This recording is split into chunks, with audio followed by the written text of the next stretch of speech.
Hi, this is Michelle Tandler from Life School, and today I'm going to teach how I make a roasted spaghetti squash.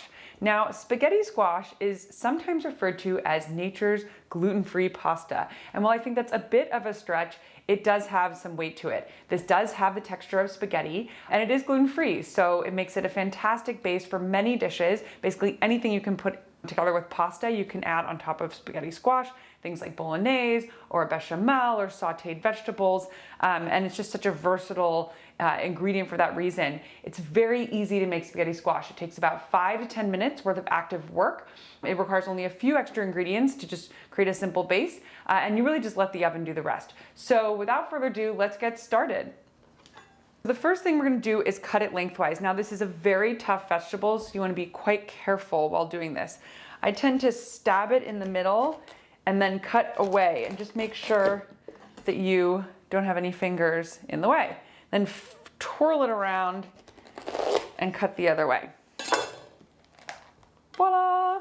All right, now this part's actually the hardest, I think, which is scooping out the seeds. You'll want to use a sort of sharper spoon if you have one. Mine are really dull on the end, so it's a bit difficult. We'll just use this for the waste. And basically just scoop out all this interior stuff. I'll probably save these seeds to roast them later, but we'll see. We're gonna douse with some olive oil. I personally like to keep my fingers clean on this one, and I just use a brush, but if you don't have a brush, just use your fingers. And just make sure the whole thing is coated with olive oil. Then sprinkle some salt. I do a rather large pinch and a little pepper.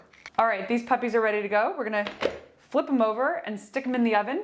400 degrees for about 30 minutes, maybe 40. Just check, and when they either feel soft with a fork or the tops begin to collapse, you know they're done. It's been about 30 minutes. Let's check the squash. Okay, so the first thing we'll check is the top. Yep, feels pretty squishable. And flip it over.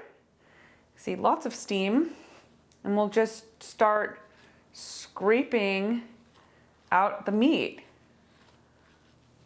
One of the great things about this dish is that you can prepare it in the beginning of the week, store it in some Tupperware, and use it throughout the week. You can also serve it individually as halves. There's many different things you can do with it. I'll put some notes in the link to this lesson.